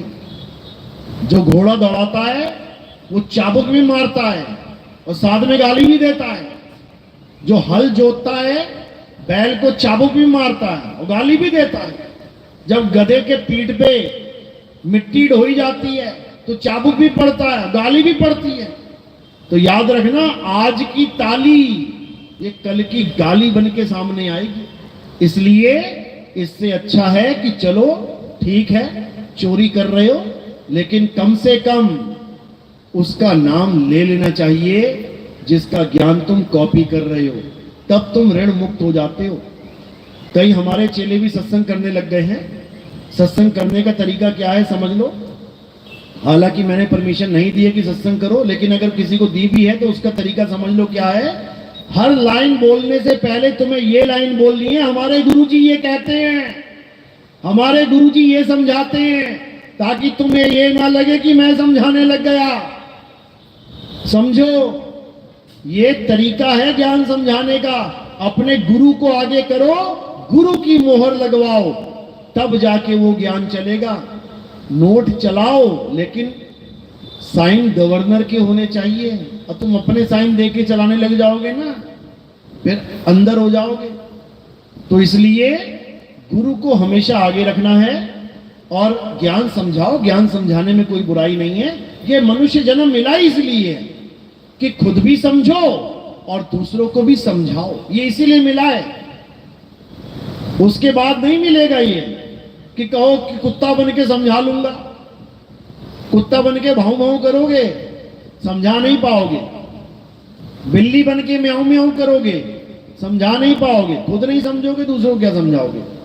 इसलिए आप तरह औरों को तारे, यानी खुद भी सत्संग को समझो, ज्ञान को समझो और दूसरों को भी समझाओ।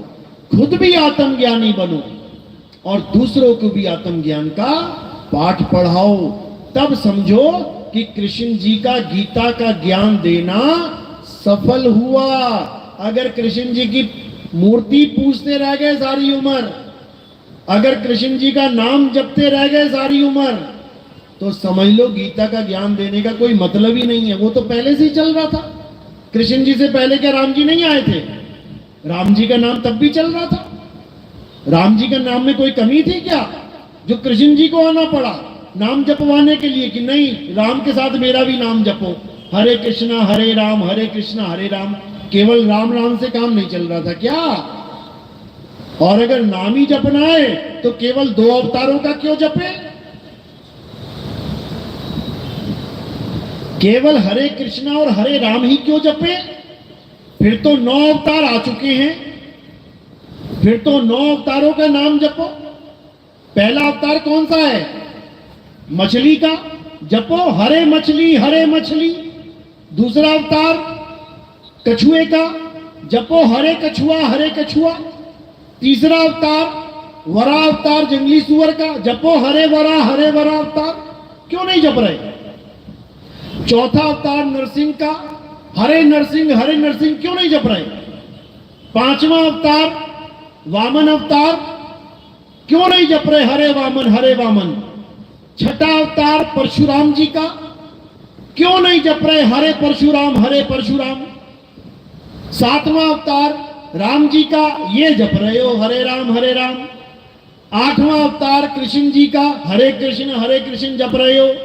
नौवां अवतार महात्मा बुद्ध का क्यों नहीं जप रहे? हरे महात्मा बुद्ध, हरे महात्मा बुद्ध क्यों नहीं जप रहे? यानी भगवान के अवतारों में भी पक्षपात। अरे वाह, मतलब जो तुम्हारा मन करेगा वो जप लोगे और जो तुम्हारा मन नहीं करने करेगा उसको तुम छोड़ दोगे। कमाल हो गई। मतलब सारा खेल मन का चल रहा है। मन को जो भाया उसी का नाम जपवाया और बाकी को भुलाया। ऐसे भक्ति नहीं होती भाई। और अगर तुम सोचते हो कि अवतारों के ही नाम जपने हैं तो ये तो अवतार बीत गए, अब इनका नाम जपने का कोई मतलब है ही नहीं। जब राम जी चले गए तो तुम्हारे दुख दूर करने के लिए क्या राम नाम काफी नहीं था? जब राक्षस आए थे मारने के लिए ऋषियों को, तो हरे राम जप के राक्षसों का विनाश करवा देते, अपने दुख दूर कर लेते। क्यों कृष्ण जी को आना पड़ रहा है? वहां नाम काम क्यों नहीं कर रहा है? हरे राम हरे राम। क्या वो राम नाम जानते नहीं थे? सब जानते थे। क्या वो नहीं जानते थे कि त्रेता में राम जी जा चुके हैं? सब जानते थे। फिर द्वापर में राम राम क्यों नहीं चला? कृष्ण जी को क्यों आना पड़ा? समझो बात को। जो चला गया वो तुम्हारी मदद नहीं कर सकता, उसका नाम भी तुम्हारी मदद नहीं कर सकता। समझो बात को। राम जी चले गए, उन्होंने जीते जी सबकी मदद करी। उनके जाने के बाद थोड़ी नहीं मदद करेंगे। उनके जाने के बाद कोई परेशानी में आता है तो कृष्ण जी का अवतार हो रहा है। अब कृष्ण जी ने भी मदद करी, बहुत असुरों को मारा, राक्षसों को मारा, कुछ को अपनी ताकत से मारा और कुछ को छल से मारा। छल से, समझ लो। और भेष बदलने में नंबर 1 थे वो। भेष बदलने में नंबर 1 कौन है? यही है। ये कब आदमी बन जाए, कब औरत बन जाए, कब मछली बन जाए, कब कछुआ बन जाए, कब आधा आदमी आधा जानवर बन जाए, कोई नहीं जानता। ये कब किस रूप में तुम्हारे सामने आके बैठ जाए, कोई नहीं जानता। तुम पहचान ही नहीं पाओगे उसको, क्योंकि उसका कोई अपना रूप है ही नहीं। तुम सोच रहे हो कृष्ण जी ऐसे हैं, ऐसे ऐसे, वही कृष्ण जी महात्मा बुद्ध बन के बैठ गए। तुम पहचान पाए क्या? तुम नहीं पहचान पाए कि वही कृष्ण जी महात्मा बुद्ध बन के बुद्ध धर्म चला के भी चले गए और तुम हरे राम हरे कृष्ण ही करते रह गए। तुम्हें नहीं पता उसकी लीला। तो 9 अवतार जा चुके हैं और अब किसकी बारी है? अब 10वें अवतार की बारी है। अब कल्कि अवतार की बारी है। और कल्कि अवतार को तुम शरीर मत मान लेना कि कल्कि अवतार कोई शरीर है, घोड़े पे बैठ के आएगा, तलवार लेके आएगा। कहीं गलती से ये मत मान लेना। परमाणु का युग है आज। एक बटन दबाया और पूरे शहर का सफाया। उसमें तलवार क्या करेगी? उसमें घोड़ा क्या करेगा? ये तलवार और घोड़ा वो नहीं है जो तुम देख रहे हो। ये तलवार कौन सी तलवार है? ये घोड़ा कौन सा घोड़ा है? ये बुद्धि के घोड़े हैं। बुद्धि के घोड़े दौड़ाएंगे और विवेक की तलवार चमकाएंगे। तब समझना कि कल की अवतार आएंगे। तब समझना।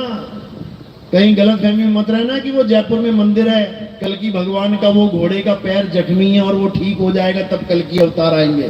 तुम पैर ही देखते रह जाओगे और वो अवतार आगे भी चला जाएगा। तुम्हें समझ में ही नहीं आएगा कि हुआ क्या।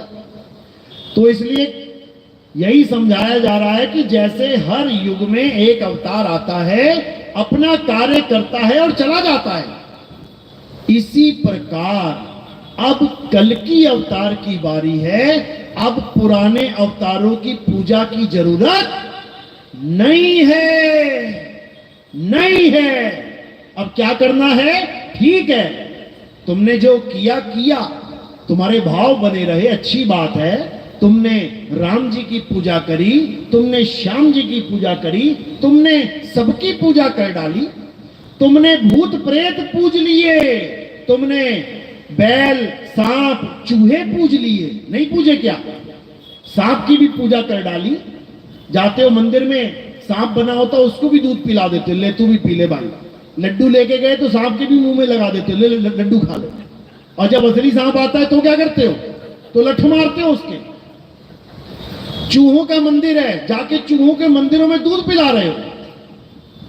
और जब घर में चूहा आ जाएगा, पत्थर के चूहे को दूध पिला रहे हो। गणेश जी की पूजा करने गए, नीचे एक चूहा है, उसको भी लड्डू खिला दिया, दूध पिला दिया। और जब घर में असली चूहा निकल गया, वो लड्डू में जहर डाल के खिला दिया, वो मर गया बेचारा, चूहे की मौत।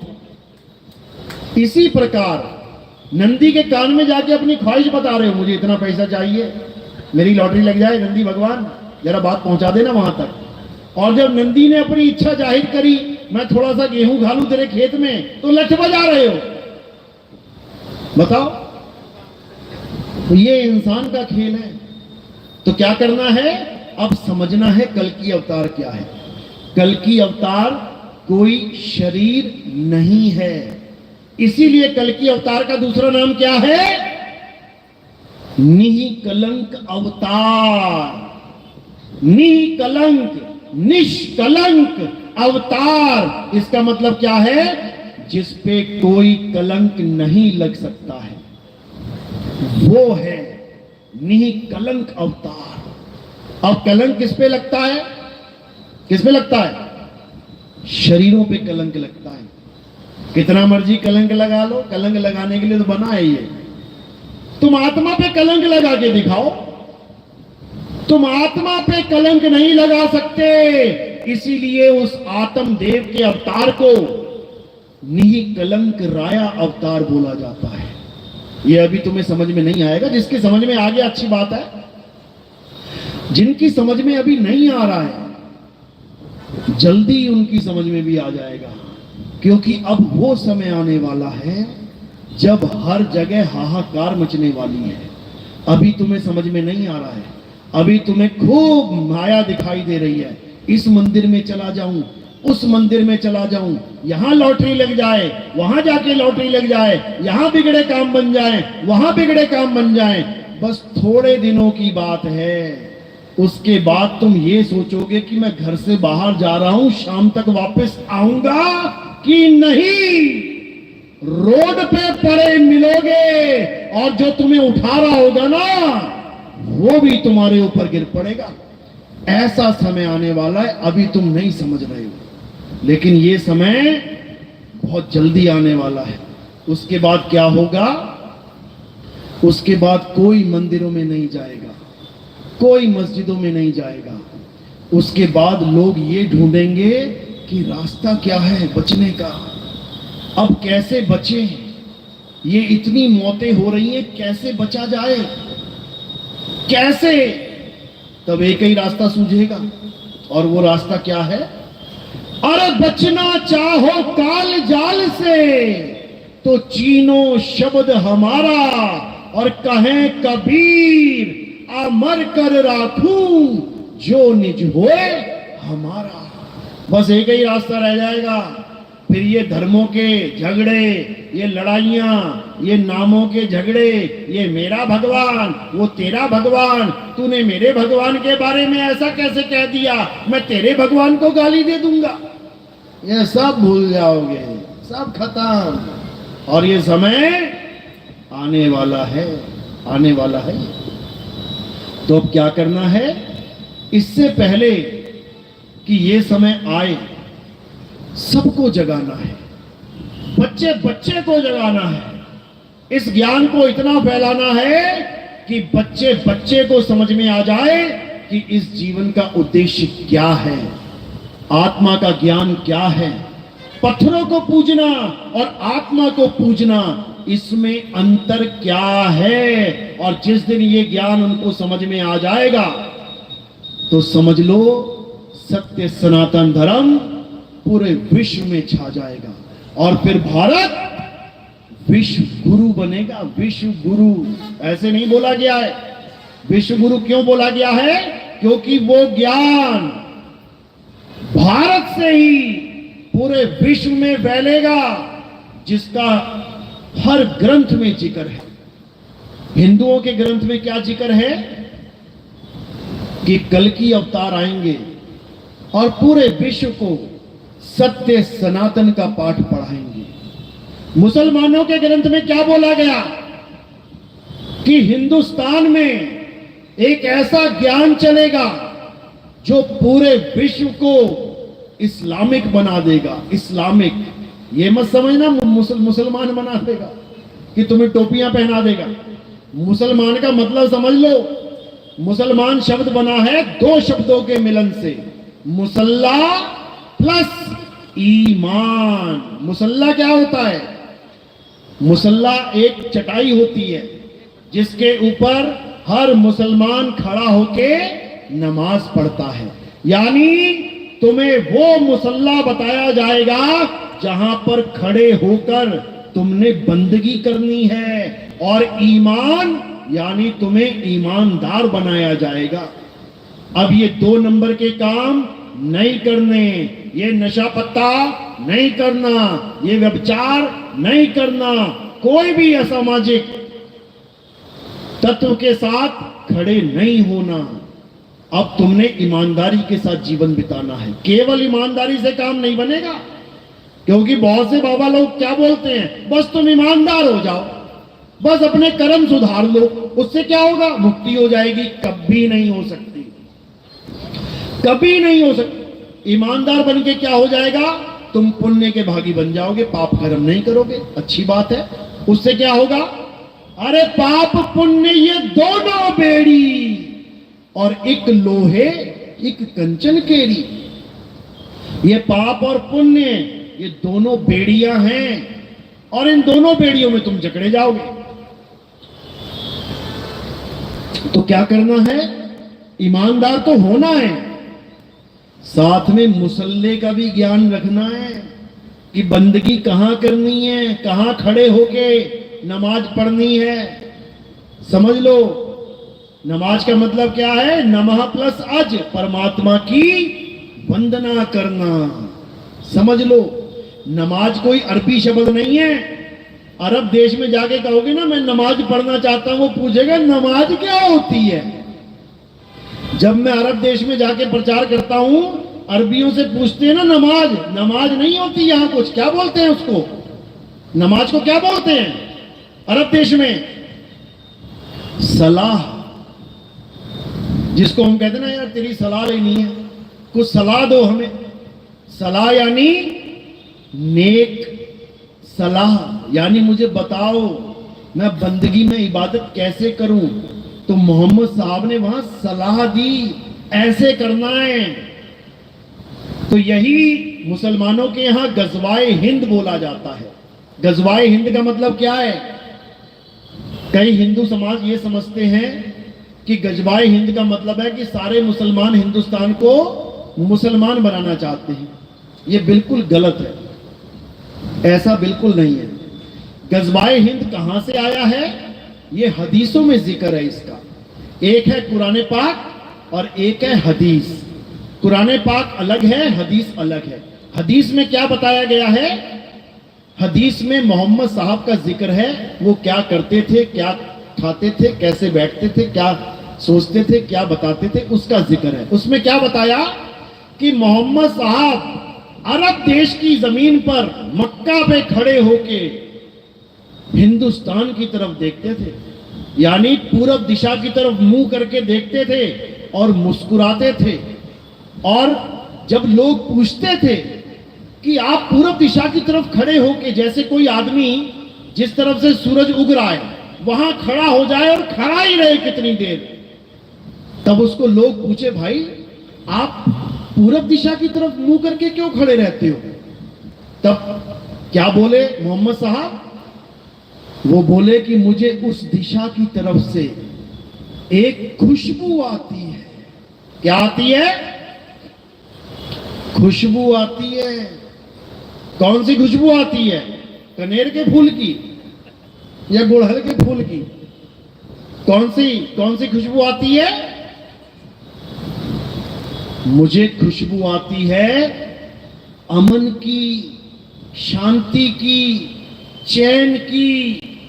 उस समय बोलते थे वो कि उस हिंदुस्तान से एक ऐसा ज्ञान उठेगा जिसका नाम उन्होंने गजवाए हिंद बोला था। कि पूरे संसार में गजवा क्या होता है? एक युद्ध होता है। युद्ध मतलब धर्म युद्ध। ये युद्ध चल रहा है हमारा, ये जो हमारा सत्संग चल रहा है, ये क्या है? ये युद्ध है, धर्म और अधर्म का युद्ध है, सत्य और असत्य का युद्ध है। और इस युद्ध में किसकी विजय होगी? सत्य की विजय होगी। लेकिन याद रखना, इतनी आसानी से नहीं होगी, बड़े पापड़ बेलने पड़ेंगे भाई, समझ लेना। तो कह रहे हैं गजवाए हिंद होगा और होके रहेगा, लेकिन कोई ये मत समझ लेना कि वो हिंदुओं को मुसलमान बनाने वाला होगा, बिल्कुल नहीं। वो अमन का युद्ध होगा, वो चैन का, शांति को लाने का युद्ध होगा। उसको गजवाए हिंद बोला जाता है। ईसाइयों के ग्रंथ में क्या बोला गया कि जिस ईसा मसीह को लोग सोचते हैं कि वो मर गया मर गया मर गया, वो मरे नहीं हैं, वो वापस आएंगे और सारे संसार को ईसाई बना देंगे, क्रिश्चियन बना देंगे। इसका मतलब ये नहीं तुम्हारे गलों में क्रॉस पहना देंगे, ये मत समझ लेना। उसका मतलब है तुम्हें यहोवा का ज्ञान समझा देंगे। यहोवा क्या है? यहोवा का मतलब समझ लो। सारे ईसाई, यहूदी सब यहोवा की पूजा करते हैं। यहोवा का मतलब है मैं वो हूं जो मैं हूं, यानी मैं वो नहीं हूं जो तू मान बैठा है, मैं वो हूं जो मैं हूं, यानी मैं वो तत्व हूं जिसे सत्य तत्व कहते हैं। गलती से असत्य तत्व को मुझे मत समझ लेना। यानी मेरा ज्ञान केवल वही दे सकता है जो मुझे जानता है, वही बता सकता है मैं क्या हूं। नहीं तो सब शरीरों को ही यहोवा मानते रहेंगे। मान ही बैठे हैं ईसाई, किसको भगवान मान बैठे हैं? ईसा मसीह को। यही अज्ञान है। यही गुरु ग्रंथ साहब में बोला गया है कि आन 78 जान 97 होर भी उठसी मर्द का चेला। कहते हैं अभी तो ये ज्ञान चल रहा है, ठीक है, अच्छी बात है। अभी तो संतों को मारा जा रहा है, सूली पे लटकाया जा रहा है, लाठियों से मारा जा रहा है, जहर दिया जा रहा है, क्योंकि अभी ये इतने विवेकी नहीं हैं कि सत्य असत्य का निर्णय कर पाए। लेकिन एक ऐसा समय आएगा जब हर इंसान इतना विवेकी बना दिया जाएगा कि सत्य असत्य का निर्णय कर सके। उसके बाद असत्य की दाल नहीं गलने वाली। फिर हर इंसान विवेकी बनेगा और मर्द का चेला आएगा जो सब हंसों को उस मर्द से यानी शब्द गुरु से जोड़ेगा। ये गुरु ग्रंथ साहब में वाणी दर्ज है। इसी के बारे में यहूदियों के ग्रंथों में आता है कि इलियास जो उनका नबी था, उनका मास्टर था, वो मरा नहीं है, वो वापस आएगा और पूरे संसार में सबको यहूदी बना देगा। यानी यहूदी का मतलब क्या है? जो यहोवा को जानता है वो यहूदी है, समझ लो। इसी का जिक्र कबीर साहब के ग्रंथ में आता है कि एक ऐसा समय आएगा जब ऐसा अवतार आएगा जो सारे संसार में सतनाम का झंडा फहरा देगा, यानी सत्य और असत्य का निर्णय करवा देगा। फिर घर घर होगा बोध विचारा, हर घर में सत्य और असत्य की जंग शुरू हो जाएगी। बाप कहेगा ये सत्य है, माँ कहेगी ना मैं तो पत्थर पूजूंगी, बेटी कहेगी नहीं नहीं नितिन दास सत्य बोल रहा है, और भाई क्या कहेगा ना ना ना पितरों को नहीं छोड़ना है। अब ये युद्ध चलेगा हर घर में। किस किस के घर में चल रहा है? हाथ खड़ा करो जरा, ये देखो, अब ये युद्ध चल रहा है, समझ लो। घर घर होगा बोध विचारा। ऐसा नहीं कि ये युद्ध खत्म नहीं होगा, बिल्कुल होगा। कब होगा? जब तुम इतना विवेक जगा दोगे, जब तुम इतना विवेकी बना दोगे सामने वाले को कि वो तुम्हारी बात को समझने लग जाए, सत्य असत्य का निर्णय करने लग जाए, तब ये युद्ध खत्म हो जाएगा।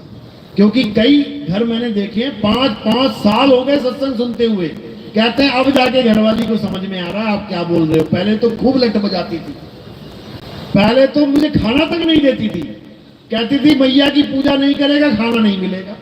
अब पता नहीं कहां चली गई मैया, अब कहती है नितिन दास से नाम दीक्षा लेनी है। तो ऐसा भी समय आएगा, बिल्कुल आएगा। आज बहुत से देवी देवताओं की पूजा हो रही है, अच्छी बात है, पूजा होनी चाहिए, लेकिन कब तक? जब तक आत्म ज्ञान का पता न लग जाए तब तक। आंगनबाड़ी जाना अच्छी बात है कि बुरी बात है? एलकेजी यूकेजी में जाना अच्छी बात है कि बुरी बात है? 5वीं पढ़ना अच्छी बात है कि बुरी बात है? लेकिन अगर 20 साल तक एलकेजी में रहो अच्छी बात है बुरी बात है? 20 साल तक 5वीं में रहो अच्छी बात है बुरी बात है? 20 साल तक 10वीं में रहो अच्छी बात है बुरी बात है? बुरी बात है। समझो बात को। स्कूल जाना अच्छी बात है, लेकिन जो 10 साल तक एक ही क्लास में धक्के खाता रहे बुरी बात है। मंदिर जाना अच्छी बात है, लेकिन बुढ़ापे तक मंदिर जाना ये अच्छी बात नहीं है मेरे भाई, समझ जाओ। बुढ़ापे तक मंदिर ही जाते रहोगे तो अपनी आत्मा तक कब पहुंचोगे? अपनी आत्मा का ज्ञान कब प्राप्त करोगे? आत्मज्ञानी कब बनोगे?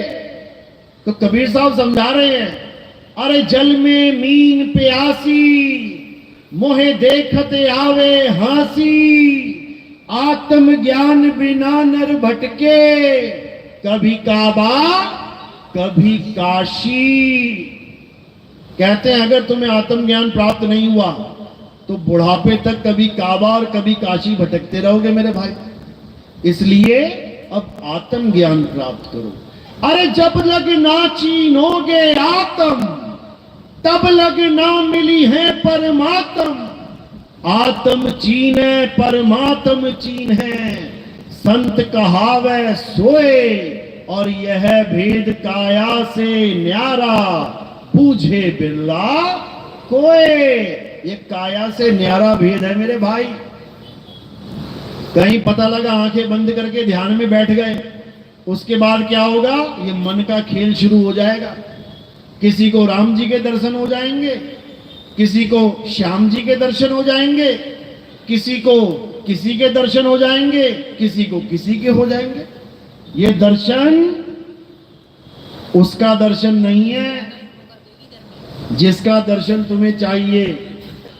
ये दर्शन है इस निरंजन का, इस मन का। ये मन के बहुत से रंग हैं। अरे छिन आए छिन जाए, और एक रंग में जो रंगे सो जन संत कहाए। मन के बहुत से रंग हैं। आज कितने बाबा तुम देखोगे क्या बोल रहे हैं, करोड़ों फॉलोअर हैं उनके, क्या कह रहे हैं? मुझे काशी में भोले शंकर के दर्शन हुए थे, अब क्या हुआ? अब वृंदावन में बैठा हूं, राधे राधे जप रहा हूं। बताओ। अरे जब काशी में भोले शंकर के दर्शन हो गए तो तेरी तृप्ति हो जानी चाहिए थी। जब भगवान मिल गए तो पेटा भर जाना चाहिए था, लेकिन नहीं भरा। तो भोले शंकर का नाम छोड़ के अब राधे राधे जप रहा है। अब राधे के भी दर्शन हो गए तो क्या हो जाएगा? जब भोले शंकर से पेटा नहीं भरा तो राधे से पेटा कैसे भर जाएगा भाई?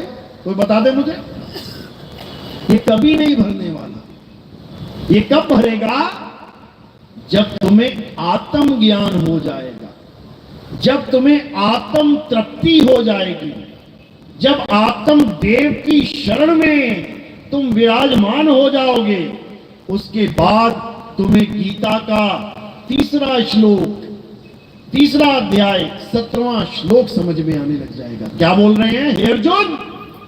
जो अपनी आत्मा में रमण करते हैं, किसमें? राम जी में, कृष्ण जी में, हनुमान जी में, भोले शंकर में, राधे राधे में। किसमें रमण करना है? आत्मा में। आत्मा में, किसी देवी देवताओं में, किसी भगवानों में नहीं। आत्मा में, लेकिन आत्मा में रमण करे तो करें क्या, कैसे करें यही नहीं पता, तो क्या करोगे, कुछ नहीं कर पाओगे। तो कह रहे जो अपनी आत्मा में रमण करते हैं, जो अपनी आत्मा में तृप्त हैं, तृप्त मतलब संतुष्ट। जैसे बाबा भोले शंकर के दर्शन करके भी संतुष्ट नहीं हो पाया, तभी तो कहीं और चला गया, और वहां दर्शन हो जाएंगे, वहां नहीं हो पाएगा, फिर कहीं और चला जाएगा। तो संतुष्ट कब होगा, जो अपनी आत्मा में रमण करते हैं, जो अपनी आत्मा में तृप्त हैं। अगर उस बाबा को आत्मज्ञान हो जाए तो उसे किसी और की जरूरत ही ना पड़े, क्योंकि आत्मा के अलावा और किसी से तृप्ति हो ही नहीं सकती। तो कह रहे हैं जो अपनी आत्मा में रमण करते हैं, जो अपनी आत्मा में तृप्त हैं, जो अपनी आत्मा में संतुष्ट हैं, संतुष्ट मतलब जिसे कुछ नहीं चाहिए, कुछ नहीं चाहिए, और जिसे अभी कुछ चाहिए इसका मतलब वो संतुष्ट नहीं है। बिल्कुल सिंपल डेफिनेशन। तुम पेट भर के खाना खा लो, सांस भी ना आए, इतना सांस भी ना आए, तुम्हें एक घूंट पानी भी नहीं पी सकते, और तुम्हें गुलाब जामुन बहुत पसंद है, 1 किलो गुलाब जामुन रख दिए जाए तुम्हारे सामने, कहीं खाओ इसे, भले तुम्हें पसंद है, लेकिन एक पीस नहीं खाओगे तुम। क्यों? क्योंकि तुम्हारी तृप्ति हो चुकी है, तुम संतुष्ट हो गए हो, अब और तुम्हें कुछ नहीं चाहिए, और अगर अभी कुछ चाहिए तो इसका मतलब संतुष्टि नहीं हुई है। बस सिंपल सी डेफिनेशन है। जिसके समझ में आ गई उसका कल्याण हो जाएगा, जिसके समझ में नहीं आई वो धक्के खाने के लिए तैयार रहे, क्योंकि रास्ता केवल एक है, दो नहीं है। रास्ता केवल एक है, और वो रास्ता है आत्म ज्ञान का रास्ता। वो ऐसा रास्ता नहीं है कि मेरा बाबा ये है, तेरा बाबा वो है, उसका बाबा वो है। अरे हम सबका बाबा एक है, हम सबका मालिक एक है। उस एक मालिक को जानना ही सत्य सनातन धर्म है। लेकिन दुख के साथ कहना पड़ता है, जिसे हम सत्य सनातन धर्म कहते हैं उसी के सबसे ज्यादा मालिक बने बैठे हैं। मुसलमानों के अल्लाह कितने हैं? एक। ईसाइयों के गॉड कितने हैं? एक। सिखों के वाहिगुरु कितने हैं? एक। और हमारे हिंदू के भगवान कितने हैं? गिनते गिनते थक जाओगे। बताओ, गिनते गिनते थक जाओगे। यानी जो धर्म ये सिखाता है कि परमेश्वर एक है, उसी के ठेकेदारों ने अनेक बना के बैठा दिए। बताओ, कमाल कर दी। और फिर कहते नहीं, भगवान एक है, रूप अनेक है। बताओ, भगवान एक के रूप अनेक कैसे होंगे? कोई ये बता दो पहले। रूप अनेक किसके होते हैं? माया के। माया के रूप अनेक होते हैं, भगवान के रूप अनेक कैसे हो जाएंगे? वो एक है, वो अनेक नहीं है। अनेक तो बर्तन है। कबीर कुआं एक है,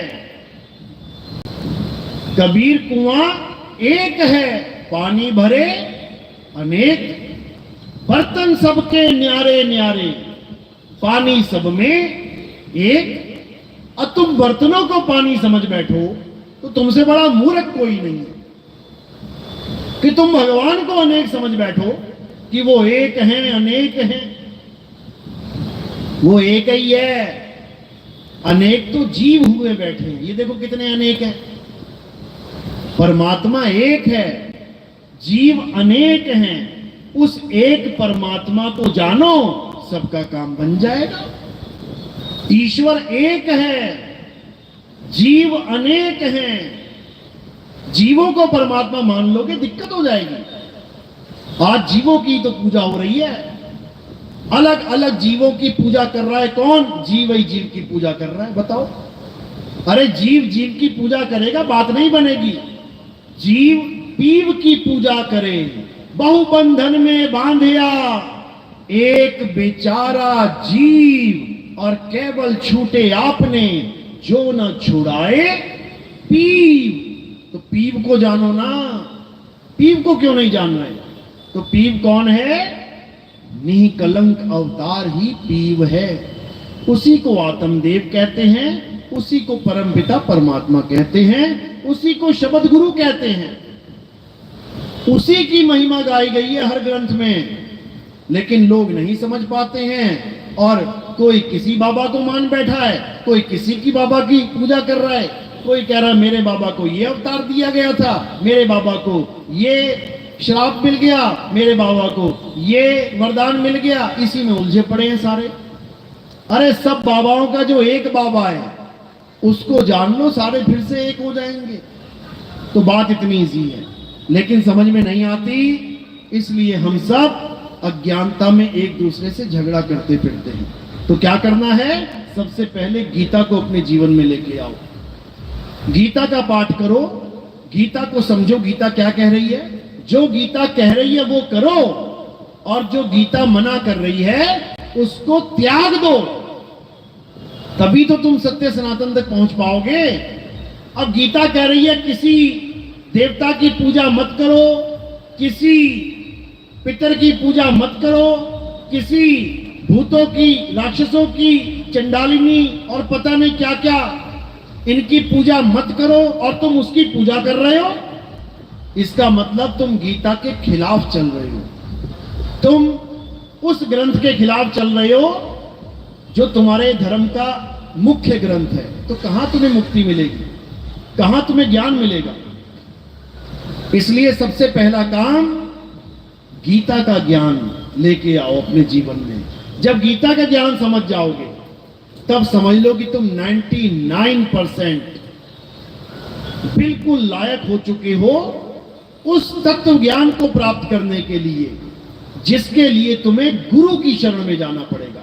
अध्याय 4 34वां श्लोक, उसी तत्वदर्शी संत का जिक्र किया गया है कि अगर असली ज्ञान, सत्य ज्ञान प्राप्त करना है तो तत्वदर्शी संत की शरण में जाओ। वो तुम्हें असत्य यानी शरीर से जुदा करके सत्य यानी आत्मा में रमण करना सिखाएगा। वो तुम्हें बताएगा कि शरीर से अलग होके आत्मा की भक्ति कैसे की जाती है। तब तुम्हारा जो 1% ज्ञान बचा हुआ है वो भी पूर्ण हो जाएगा। तब तुम पूर्ण सत्संगी बनोगे, और वो ज्ञान केवल और केवल गुरु के द्वारा प्राप्त होता है। वो किसी मंदिर में जाके प्राप्त नहीं होता, वो किसी ग्रंथ को पढ़ के प्राप्त नहीं होता, वो गुरु के द्वारा भेद समझा के, भक्ति का भेद बता के, भक्ति विधि समझा के प्राप्ति तक की जानकारी देता है गुरु, कि क्या प्राप्त हो रहा है, सही या गलत, उस तक की जानकारी देता है गुरु। तब जाके कल्याण होता है, नहीं तो नहीं होता है, नहीं तो 84 के धक्के होते हैं। बात समझ में आ रही है? किस किस के आ रही है? हाथ खड़ा करो जरा। बहुत अच्छी बात है, क्योंकि यहां तो 100% वाले ही बैठे हैं। कोई ऐसा है जो पहली बार आया है? वो हाथ खड़ा करो जरा। पहली बार, अच्छी बात है, पहली बार वाले भी हैं। तो ये ज्ञान निष्पक्ष ज्ञान है, ये ज्ञान पक्षपात वाला ज्ञान नहीं है कि मैं 20 साल से इसकी पूजा कर रहा हूं, मैं कैसे छोड़ दूं, मैं 50 साल से इनकी पूजा कर रहा हूं, मैं कैसे छोड़ दूं। ये सत्य और असत्य का ज्ञान है। असत्य को त्यागना है, सत्य को धारण करना है। और अगर तुम ये ना कर पाए तो तुम्हारे जीवन का कोई मकसद नहीं है। तुम बिल्कुल उन्हीं लोगों की तरह हैं जो पैदा हुए, खाया, कमाया, इकट्ठा किया और निकल गए, कोई कुछ पल्ले नहीं रहा। दुविधा में दोनों गए और माया मिली न राम। सत्य को पकड़ नहीं पाए, असत्य को छोड़ नहीं पाए, तो दुखी हो जाओगे। चलो, तो आज का सत्संग यही समाप्त करते हैं और मालिक से अरदास करेंगे। आज गुरु पूर्णिमा का दिन है और ये सत्संग जो भी लाइव सुन रहे हैं इसको ज्यादा से ज्यादा शेयर करें। हर इंसान तक ये ज्ञान पहुंचना चाहिए, हर मालिक के जीव तक ये आत्मा का ज्ञान पहुंचना चाहिए। उसको अपनाए चाहे ना अपनाए, ये अलग बात है।